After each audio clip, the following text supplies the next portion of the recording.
Politicians will talk and talk about issues that are important to us, but never solve it because they care more about re-election than fixing the problem. What I've done is I've listened to Iowans, heard their solutions, and come up with some great innovative ideas. Here's my proposal.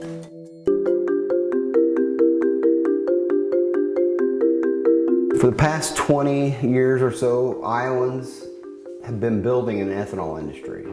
That includes ethanol plants, that includes the infrastructure to sell it. But my family started selling gasohol. If people will remember what gasohol is, it's the same thing as E10 today.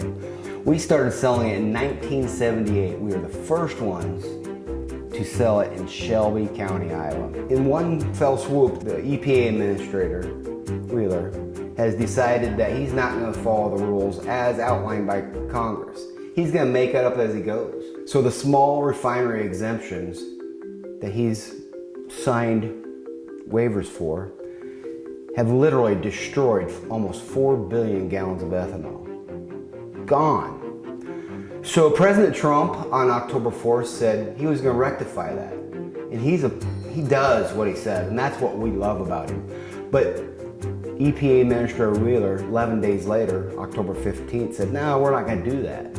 So now all the ethanol plants that were making plans to stay open through Christmas, now they have to relook at that. What's going to happen?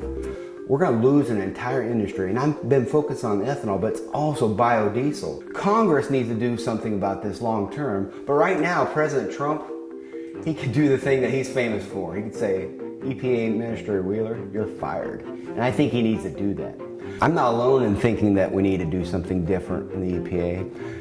If you look at the Iowa Renewable Fuels Association, the Biodiesel Board, and the corn growers, they're all very fired up about this. I think one of them said, we're done being Iowa nice. It's time to be a little bit more like what happens when Iowa neighbors gets crossed. It is time because our whole state depends on our ag economy.